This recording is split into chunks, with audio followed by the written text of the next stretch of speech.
같이 기도하고 강의 시작하겠습니다. 하나님 아버지, 이 시간도 저희와 함께 하시고 부족한 종에게 하나님의 진리의 말씀을 조금 증거하며 함께 생각하며 나누게 하여 주옵소서. 우리 주 예수 그리스도의 진리를 감히 주님 같이 나눌 수 있는 은혜를 주시고 또 기쁨과 힘을 주시기를 소원합니다. 하나님의 영, 진리의 영께서 우리 가운데 계시오니 부족한 종의 심령을 주장하시고 또 함께 말씀을 사모하여 말씀 앞에 앉은 모두들에게 함께 하소서. 다 유익이 되게 하여 주시고 하나님께 영광이 되고 하나님의 선한 뜻을 받들며 이름이 되게 하여 주옵소서. 감사하며 예수 그리스도의 이름으로 기도하옵나이다. 아멘.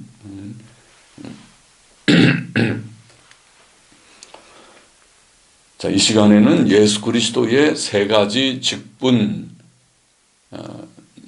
문제를 우리가 좀 생각해 봅시다. 예수 그리스도께서 이 세상에 오셔서 하신 일은 죄인들의 구원입니다. 정확히 말하면 하나님 아버지께서 만세 전에 택하신 자들의 구원입니다. 하나님의 아들 예수 그리스도께서는 죄인들의 구주로 세상에 오셨습니다. 마태복음 1장 21절에 보면 아들을 낳으리니 이름을 예수라 하라.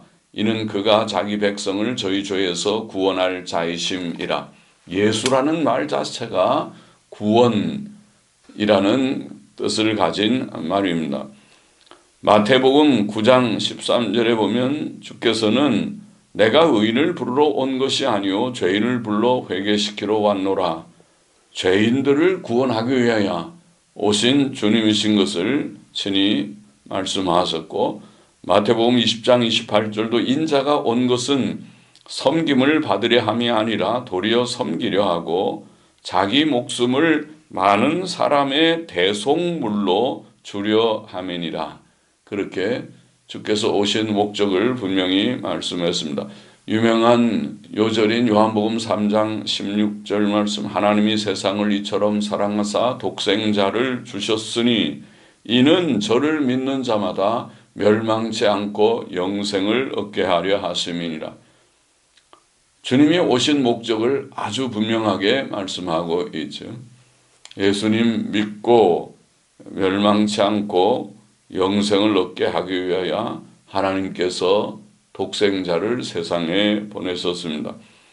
디모데전서 1장 15절에 사도 바울은 말하기를 미쁘다 모든 사람이 받을 만한 이 말이요 그리스도 예수께서 죄인을 구원하시려고 세상에 임하셨다 하였도다. 그렇습니다. 요점은 예수님의 구원, 예수께서 죄인들을 구원하시는 구원이 주님의 사역의 요점입니다. 구주라고 하는 명칭은 예수 그리스도의 사역을 잘 나타냅니다.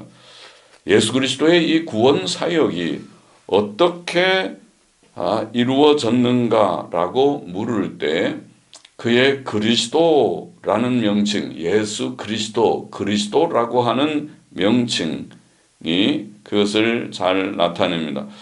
그리스도라는 명칭은 신약 성경에 569에 사용되었다고 합니다. 제이비 스미스의 그릭 잉글리시 콘코던스를 보면은 그런 숫자가 나와 있습니다. 569에.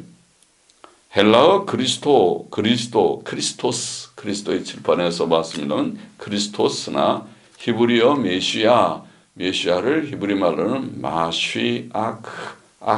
마시아크이라고 우리가 표기할 수 있는 메시아라고 하는 말은 기름 부음을 받은 자 혹은 기름 바름을 받은 자 혹은 기름 부음을 받은 자 the anointed one입니다.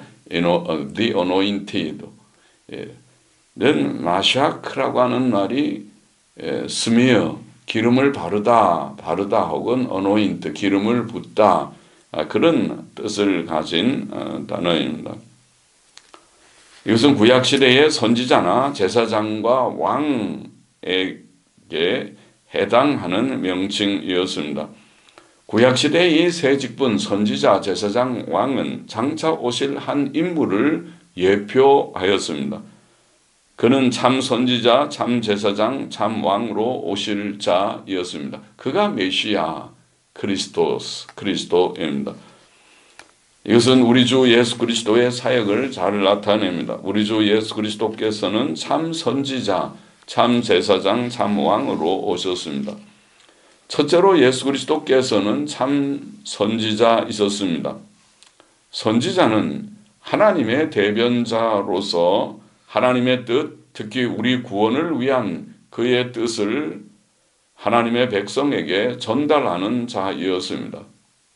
설교자와 좀 비슷하죠. 하나님의 뜻을 백성들에게 전하는 자. 예수 그리스도께서는 세상에 계실 때 친히 하나님의 뜻을 우리에게 가르치셨고 지금도 하나님 오른편에서 그의 말씀과 성령을 통해 그 일을 계속하십니다. 많은 전도자들을 통해서 목사들을 통해서 또 모든 성도들을 통해서 계속 가르치시는 사역을 하시는 것입니다.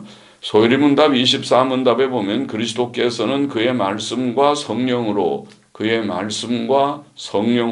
우리의 구원을 위한 하나님의 뜻을 우리에게 계시하심으로써 선지자의 직분을 수행하신다. 그러니까 계속 말씀을 주시고 책을 통해서 전도자들, 설교자들, 또 교사들을 통해서 말씀을 주시고 또 성령의 도우심으로 성령의 역사하심으로 그렇게 하셔서 구원의 뜻을 알리시는 것입니다. 그리스도께서 선지자의 일을 하실 것이라는 것은 구약 성경에 이미 예언된 바이었습니다. 모세는 신명기 18장 15절에 내 하나님 여호와께서 너희 중 내 형제 중에서 나와 같은 선지자 하나를 너를 위하여 일으키시리니 너희는 그를 들을지니라. 나와 같은 선지자 하나를 모세와 같은 모세 이상의 참 선지자죠. 모세도 대단한 선지자이지만은 하나님과 대면하여 대화하고 말한 하나님의 종이지만은 하나님의 사람이지만은 그러나 나와 같은 선지자 참 선지자를 보내실 것이다. 사도 베드로는 사도행전 3장 22절 23절에 모세의 이 말을 신명기 18장 15절의 이 말을 메시아 예언으로 이해하며 인용하였습니다. 신약 성경은 예수 그리스도의 선지자직을 밝히 증거합니다. 예수께서는 세상에 계실 때 많은 무리를 가르치셨죠. 그의 사역을 성경은 증거하기를 가르치시고 천국 복음 전파하시고 병자 고치시고 세 가지 사역을 말씀하셨죠. 마태복음 4장 23절에 보면 온 갈릴리에 두루 다니사 저희 회당에서 가르치시며 그는 각 회당에서 가르치시는 사역을 하였습니다. 그의 가르치신 말씀들은 하나님의 뜻을 밝히 전달했습니다. 그는 자신을 선지자라고 표현하기도 했습니다. 가르치는 사역 자체가 선지자지만은 그는 자신을 선지자라고 직접 표현하기도 하셨습니다. 누가복음 13장 33절에 보면 선지자가 예루살렘 밖에서는 죽는 법이 없느니라. 나도 예루살렘에서 죽게 된다. 그것을 말씀하죠. 자신을 선지자라고 표현합니다. 또 예수께서는 자신의 가르침이 아버지께로부터 직접 받은 말씀임을 강조하셨습니다. 그것이 참 선지자죠. 거짓 선지자는 자기가 생각해는 자기 생각을 전하는 자. 오늘날 목사도 마찬가지죠. 자기 생각을 전하는 자는 거짓 목사의 부류에 속할 것입니다. 그러나 하나님의 마음을 전하는 자가 참 선지자고 오늘날로 말하면 성경에 충실한 성경적 설교, 성경의 내용을 바르게 이것이 성경입니다. 이것이 성경의 교훈입니다. 그 바로 전하는 그 자가 참 목사일 것입니다. 주님께서는 아버지께 직접 받은 말씀을 전하셨습니다. 요한복음 8장 26절, 28절에 보면 내가 그에게 들은 그것을 그에게 들은 그는 아버지께 들은 그것을 세상에 말하노라. 내가 스스로 아무것도 하지 아니하고 오직 아버지께서 가르치신 대로 이런 것을 말하는 줄도 알리라. 아버지께서 말씀하신 것을 가르치는 참 선지자죠. 요한복음 12장 49절 50절 내가 내 자의로 말한 것이 아니요. 주님이 스스로 말씀하셔도 권위가 있는데 자의로 말한 것이 아니요. 나를 보내신 아버지께서 나의 말할 것과 이를 것을 친히 명령하여 주셨으니 그러므로 나의 이르는 것은 내 아버지께서 내게 말씀하신 그대로 이르노라. 옳습니다. 주님은 참 선지자이십니다. 요한복음 15장 15절에서도 내가 내 아버지께 들은 것을 다 너희에게 알게 하였음이니라. 주님은 참 선지자이십니다. 둘째로 예수 그리스도께서는 참 제사장이십니다.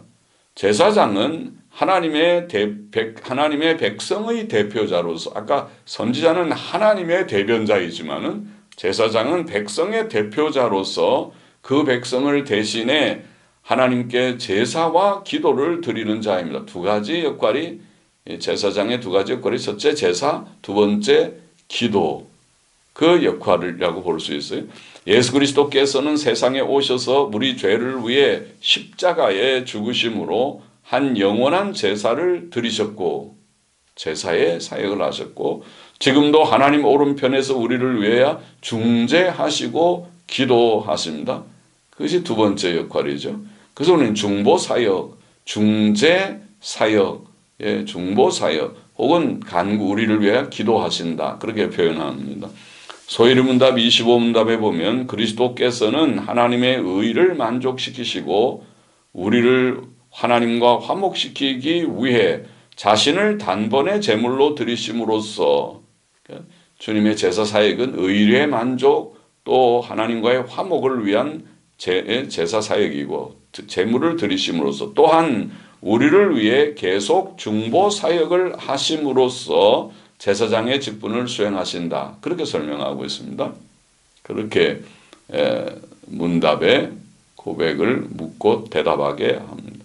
예수 그리스도의 제사장직에 대한 성경적 증거는 많습니다. 구약 성경은 장차 오실 메시아께서 제사장이 되시고 제사장의 일을 하실 것을 예언했습니다. 시편 110편 4절 말씀 여호와는 맹세하고 변치 아니하시리라 이르시기를 너는 지금 메시아 예언이라고 보는 너는 멜기세덱의 반차를 쫓아 반차라는 말은 반열 반이라는 우리 뜻이겠지만은 원어의 뜻은 그냥 모습 혹은 매너 영어로 매너 모습이라는 말로 번역할 수 있는 말입니다. 멜기세덱의 모습을 쫓아 멜기세덱과 같이 그 말을 멜기세덱의 반차를 쫓아 멜기세덱의 모습을 쫓아 영원한 제사장이라 하셨도다. 메시아를 제사장이라고 부르는 예언의 말씀이죠. 시편 110편 4절 또 스가랴 6장 13절도 그가 메시아 예언인데 그가 여호와의 전을 건축하고 영광도 얻고 그 위에 앉아 다스릴 것이요 위는 보좌 왕이란 말이죠. 메시아는 왕으로 그 위에 보좌에 앉아 다스릴 것이요 또 제사장이 자기 위에 있으리니 우리말은 좀 정확히 번역한 것 같지 않습니다. 영어 성경들은 또 제사장이 자기 위에 있으리니 왕이 따로 있고 제사장이 따로 있는 것이 아니라 영어 성경들은 원어의 뜻은 영어 성경들대로 또 자기 보좌에서 제사장이 되리니 누가? 메시아 그가 왕이시면서 또한 제사장이시다. 자기 보좌에서 제사장이 되리니 그렇게 번역하는 것이 옳다고 봅니다. 영어 성경들은 그렇게 번역했습니다. 이사야 53장 10절에 보면 여호와께서 그로 상함을 받게 하시기를 원하사 질고를 당케 하셨은즉 메시아 예언이죠. 그 영혼을 속건 제물로 드리기에 이르면 그가 그 씨를 보게 되며 그러니까 메시아는 고난을 받으시는 주님 죽임을 당하시는 주님으로 묘사되어 있고 그 영혼을 속건제물로, 속건제물은 속죄제물하고 아주 비슷하죠. 특별히 보상의 개념을 가진 것이 속건제물이죠. 그러니까 죄값을 지불한다는 그런 개념입니다. 속건제물은 속죄제물하고 그러니까 값에 대한 것이 좀 차이가 있지 개념은 속죄의 개념입니다. 그러니까 속건제물, 속죄제물로 드리기에 이르면 그가 그 시를 보게 된다. 12절에는 그러나 실상은 그가 많은 사람의 죄를 지며 죄를 담당하는 죄를 지며 범죄자를 위하여 기도하였느니라. 그 제사장 사역이죠. 제물을 드리고 또 그들을 위하여 기도하면 그것이 바로 제사장의 사역입니다.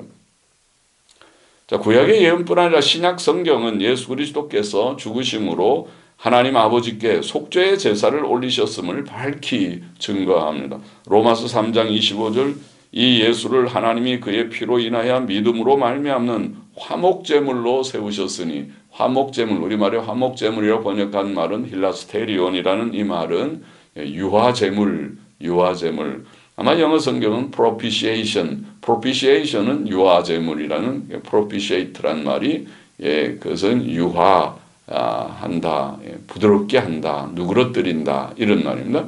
유화정책 이렇게 말하죠.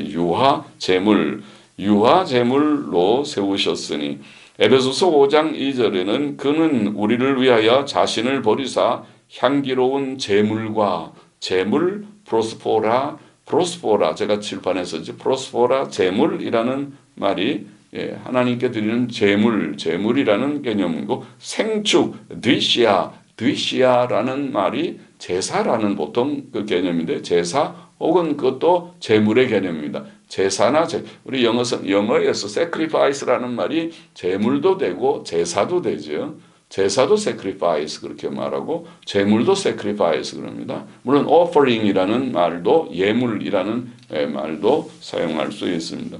여기에 제물 향기로운 제물 프로스포라라는 말은 그런 예물 같은 개념에 가까워 보이고 생축 디시아라는 제물 온 제사라는 말, 제 생축으로 하나님께 드리셨느니라. 요한 1서 2장 2절에 저는 우리 죄를 위한 화목제물 또 나왔는데 아까는 로마 3장 23절에는 힐라스테리온 헬라어로 여기는 힐라스모스 어근은 다 같습니다. 힐라스모스 또 화목제물 유화제물이라는 개념입니다.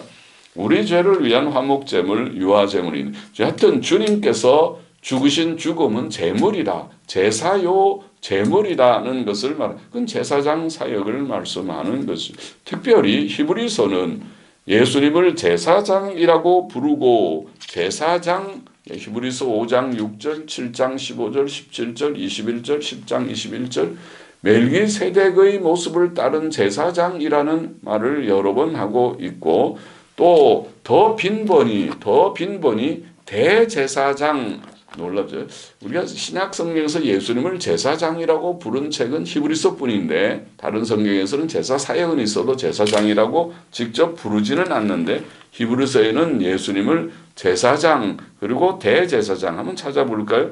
히브리서 2장 17절에 보면은 2장 17절 그러므로 저가 범사 형제들과 같이 되심이 마땅하도 이는 하나님의 일에 자비하고 충성된 대제사장이 되어 예수님을 자비하고 충성 대제사장 3장 1절에도 그러므로 함께 하늘의 부르심을 입은 거룩한 형제들아 우리의 믿는 도리의 사도시며 대제사장이신 예수를 깊이 생각하라. 예수님을 대제사장 4장 14절에도 4장 14 그러므로 우리에게 큰 대제사장이 있으니 승천하신 자 곧 하나님의 아들 예수시라. 큰 대제사장 5장 10절 보십시다. 5장 10절 하나님께 멜기세덱의 반차를 쫓은 대제사장이라 칭하심을 받았느니라. 예수님을 대제사장 6장 20절에도 멜기세덱의 반차를 쫓아 영원히 대제사장이 되어 됐고 7장 26절에 보면 이러한 대제사장은 우리에게 합당하니 대제사장 예수님을 8장 1절도 이제 한 말에 중요한 것은 이러한 대제사장이 우리에게 있는 것이라. 9장 11절 보십시다. 9장 11절 그리스도께서 장래 좋은 일에 대제사장으로 오사. 그렇죠. 히브리서의 많은 여러 구절들이 예수님을 대제사장이라고 부릅니다. 또한 그의 십자가의 죽으심을 제사 혹은 제물이라고 히브리서는 증거하는데, 좀 몇 구절 보면 히브리서 9장 26절에 보면 자기를 드려 단번에 제사로 드려, 그게 제사라고 번역했는데 드시야 앞에서 생축이라고 번역한 제가 제사 혹은 제물이라고 번역할 수 있습니다 라는 말이죠. 여기는 제사라고 번역했군요. 그래서 단번에 제사 드시야로 드렸다. 히브리서 10장 10절은 이 뜻을 조차 예수 그리스도의 몸을 단번에 드리심으로 말미암아, 그냥 거기는 몸 그랬는데 프로스포라 앞에서는 뭐라고 번역했죠? 에베소 5장 2절에는 제물, 향기로운 제물일 때 프로스포라는 프로스포라라는 말, 그러니까 몸의 제물, 몸의 예물 혹은 제물, 예수 그리스도의 몸의 예물, 몸의 제물을 단번에 드리심으로 말미암아 우리가 거룩함을 얻었노라. 주님의 그 몸, 십자가에 달리신 희생되신 그 고난의 몸, 찢기신 몸, 피 흘리신 그 몸은 제물이었다. 히브리서 10장 12절도 오직 그리스도께서는 우리를 위하여 한 영원한 제사를 드리시고, 이도 드시야, 제사라고 했으니 제사, 생축, 제물, 영원한 제사를 드리시고, 히브리서 10장 14절에도 저가 한 제물로, 그거는 프로스포라, 제물로 거룩하게 된 자들을 영원히 온전케 하셨느니라, 그렇게 말씀합니다. 또 제사장의 사역이 두 가지죠. 제물을 드리는, 제사를 드리는 것과 제사. 근데 주님의 제사는 자기 자신을 제물로 드리는 제사였고, 또 한 가지 제사장의 사역은 기도, 중보 사역인데, 제사장이 백성을 위해 기도하듯이 예수 그리스도께서는 지금도 우리를 위해 중보의 기도를 아버지께 드리십니다. 그것이 그의 중보 사역입니다.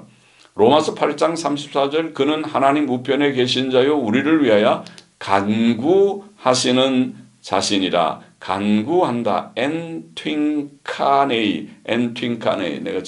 제가 칠판에 적어봤으면 엔튠카네이, 간구한다, 그렇게 번역했습니다. 간구하시는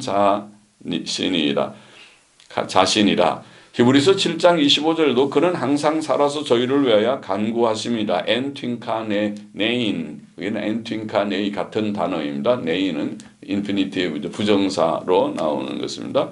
엔튠카네인, 간구하심이니라. 히브리서 9장 24절에는 그리스도께서는 참것의 그림자인 손으로 만든 성소에 들어가지 아니하시고 오직 참 하늘에 들어가사 이제 우리를 위하여 하나님 앞에 나타나시고, 하나님 앞에 나타나신다. 중보 사역하시는 것을 표현합니다. 거기에는 나타나시고, 요한일서 2장 1절에는 만일 누가 죄를 범하면 아버지 앞에서 우리에게 대언자가 있으니, 파라클레톤, 우리가 요한복음에 나오는 보혜사라는 단어죠. 파라클레토스, 그 단어죠. 파라클레톤, 보혜, 대언자가 있으니, 파라클레톤이라는 말은, 파라클레토스, 보혜사라는 말은 곁에서, 하나님 옆에서 말한다. 우리를 위하여 변호하고 또 우리를 위하여 말씀한다는 그런 뜻이 있는 단어죠.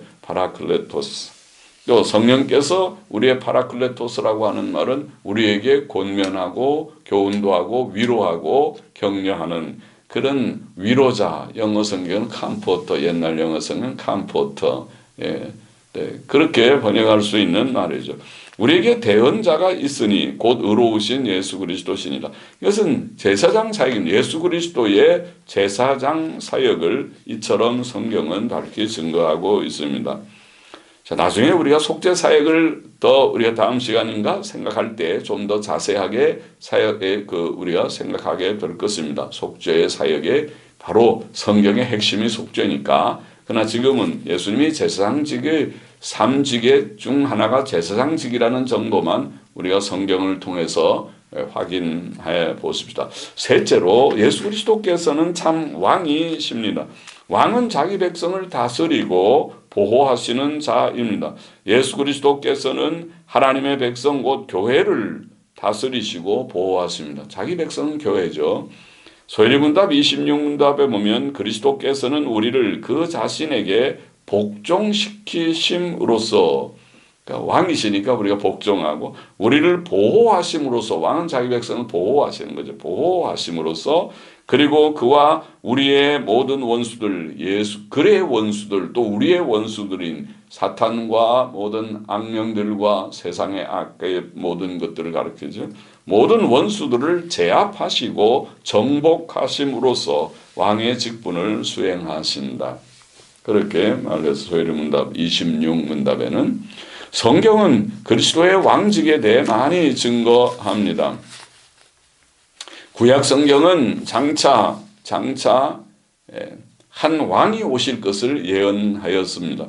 민수기 이제 구약 시대에 이미 오셨지만 구약의 예언에는 민수기 24장 17절에 보면 한 별이 야곱에게서 나오며 한 홀은 임금님이 든 그게 지팡이죠. 왕권을 상징하는 표현이죠. 한 홀이 이스라엘에게서 일어난 왕이 일어날 것이다.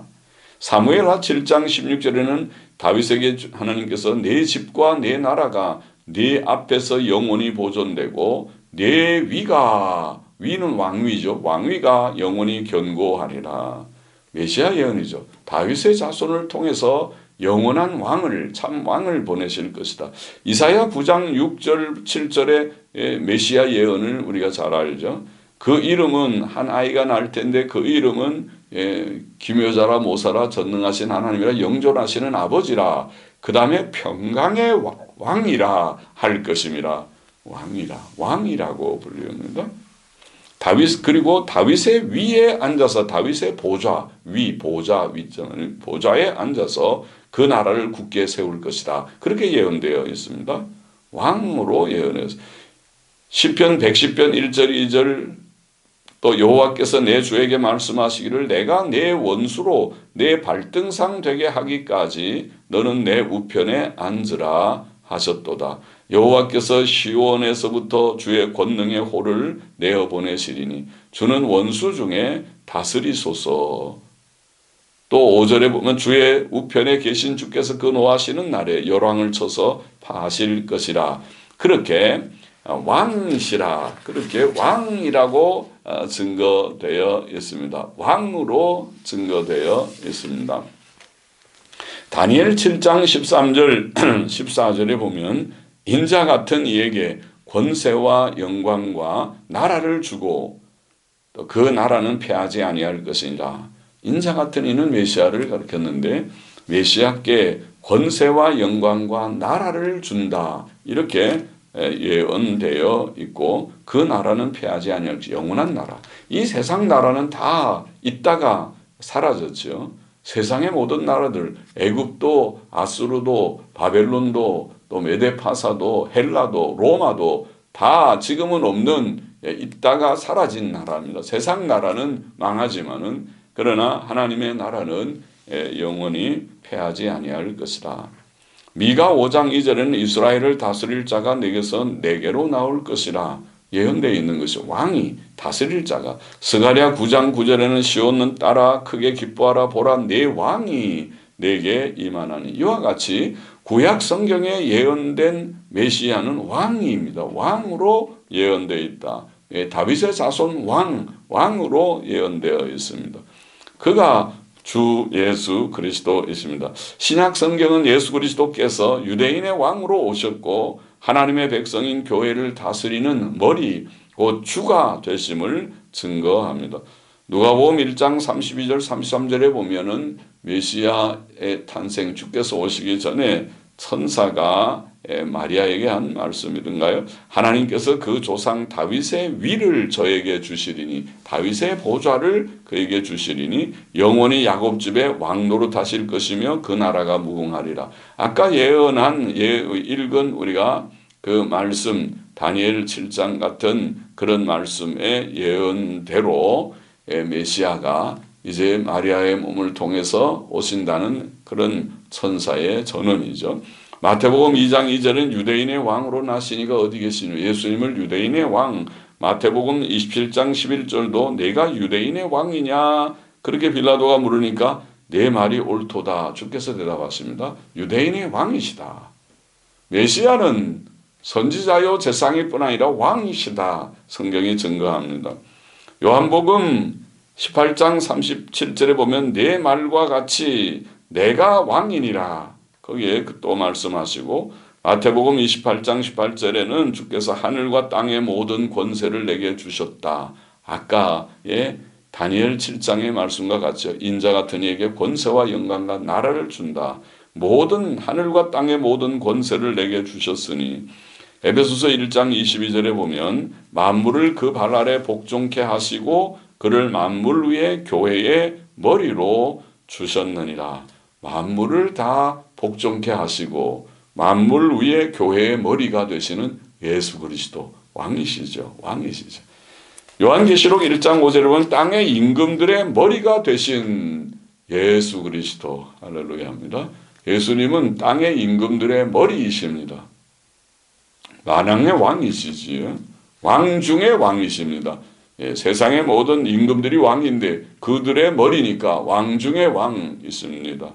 그렇습니까? 하나님이시니까. 하나님이 그렇죠. 왕이지요. 요한계시록 11장 15절에도 세상 나라가 우리 주와 그 그리스도의 나라가 되어 그가 세세토록 왕노릇 하시리로다. 할렐루야죠. 예. 이제 지금은 세상 나라가 다 굉장한 것 같지만은 그러나 하나님의 나라가 이루어질 것을 믿습니까? 하나님을 믿습니까? 아직도 교회가 아주 정말 뭐라 그럴까요? 교회가 아주 미약하게 그렇게 보입니까? 그렇게 보일 수도 있겠죠. 그러나 하나님을 그렇게 보지 마십시오. 하나님의 나라를 그렇게 보지 마십시오. 하나님의 나라는 그렇게 시시한 것이 아닙니다. 대단한 것입니다. 하나님은 대단하신 분이십니다. 예수 그리스도는 만왕의 왕이십니다. 왕노릇 하실 것이다. 세상 나라가 우리 주와 그 그리스도의 나라가 될 것이다. 그가 세세토록 왕노릇 하실 것이다. 할렐루야입니다. 요한계시록 17장 14절 19장 16절에는 그래서 만왕의 왕 예수 그리스도는 만왕의 왕 만왕의 왕이라고 두 번 말씀하였습니다. 요한계시록 22장 1절 3절에 하나님과 및 어린 양의 보좌 왕이시니까 통치하시는 하나님의 보좌 어린 양의 보좌를 말씀하였습니다. 예수 그리스도의 왕직은 주로 교회 안에서 나타납니다. 예수 그리스도께서는 교회의 머리로서 그를 믿는 자들의 심령과 삶을 주관하시죠. 이미 우리를 주장하시고 우리는 예수님 앞에 주님, 예수님을 주님이라고 부릅니다. 예수님은 우리의 주님이시고 우두머리이시죠. 왕이십니다. 진짜 믿지 않는 사람들은 입으로만 주여 그러지만은 참으로 믿는 자들은 그렇죠. 그는 우리의 주시오 왕이십니다. 이것은 하나님의 은혜로 구원 얻은 모든 성도들에게 해당됩니다. 예수님을 주여라고 진심으로 부르는 자들 속에 예수님은 왕이십니다. 통치가 이루어진 것. 소위의 문답은 예수 그리스도의 이 왕권을 은혜의 나라, 은혜의 나라 라는 말로 표현하였습니다. 이것은 세속적 정치적 왕권이 아니고 교회적, 영적 왕권입니다. 은혜의 나라, 은혜의 나라.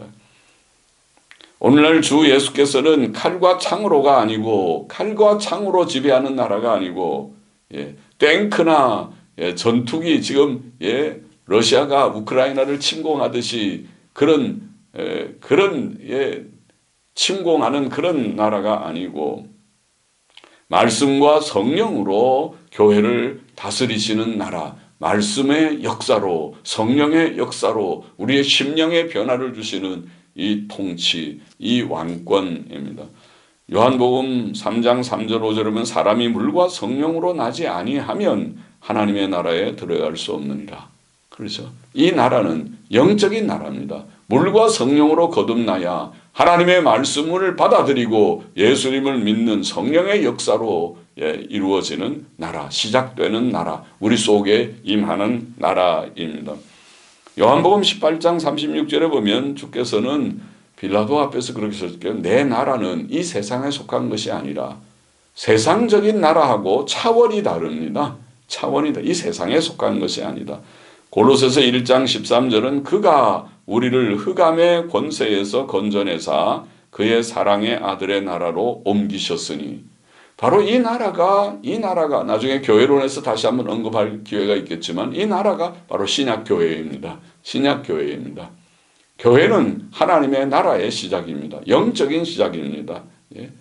영적 왕권, 통치권이 이미 우리 속에서 시작된 것입니다. 그러나 그리스도의 왕권은 교회 안에 국한된 것은 아닙니다. 그는 온 세계의 왕이십니다. 그는 오늘도 온 세계 안에서 참 교회를 설립하시고 보호하십니다. 그렇죠?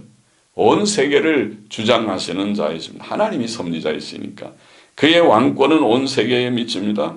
그래서 마태복음 28장 18절에 하늘과 땅의 모든 권세를 내게 주셨으니 내가 너희를 온 세계로 보내노니 모든 족속으로 제자를 삼으라. 그렇게 말씀하신 것입니다.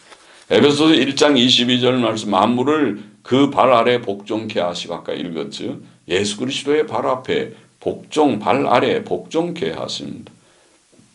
고린도전서 15장 25절에 보면 저가 모든 원수까지도 그 발 아래 둘 때까지 불가불 왕노릇 하시니, 원수들도 사탄과 악령들도 다 굴복하고 모든 악한 세력들, 악한 자들도 그 앞에 굴복하게 될 것입니다. 마지막 심판 때에 보게 될 것입니다.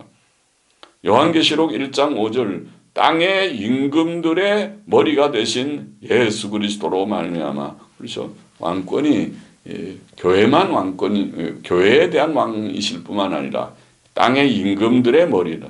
요한계시록 11장 15절 방금 읽었지만은 세상 나라가 우리 주와 그 그리스도의 나라가 되어 그가 세세토록 왕노릇 하시리로다.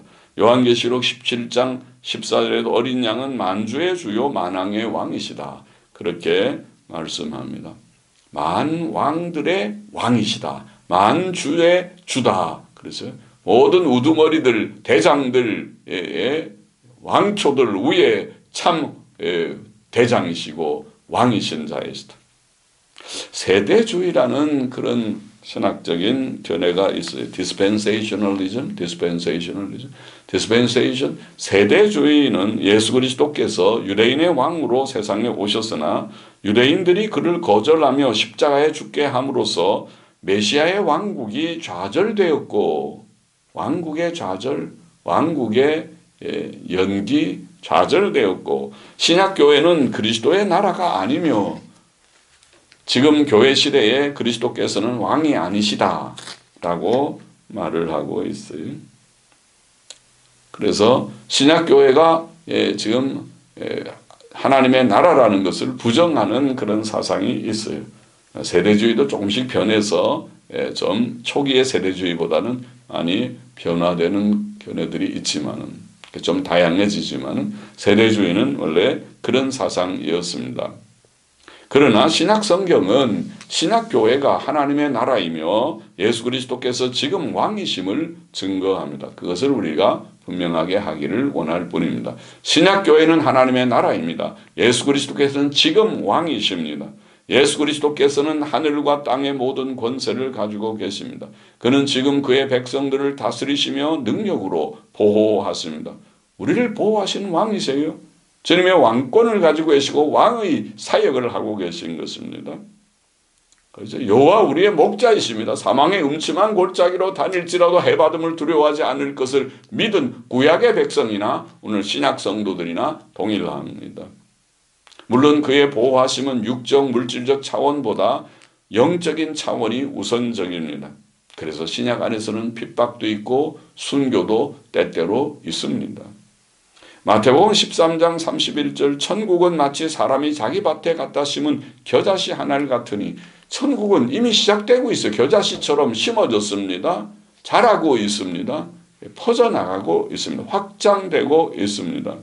성장과 확장, 심이 현재 시작되고 성장하고 확장한다. 그렇게 마태복음 13장의 7가지 천국 비유는 바로 그것입니다. 씨 뿌리는 비유부터 시작해서 겨자씨 비유, 또 여러 7가지의 비유들이 다 그것입니다.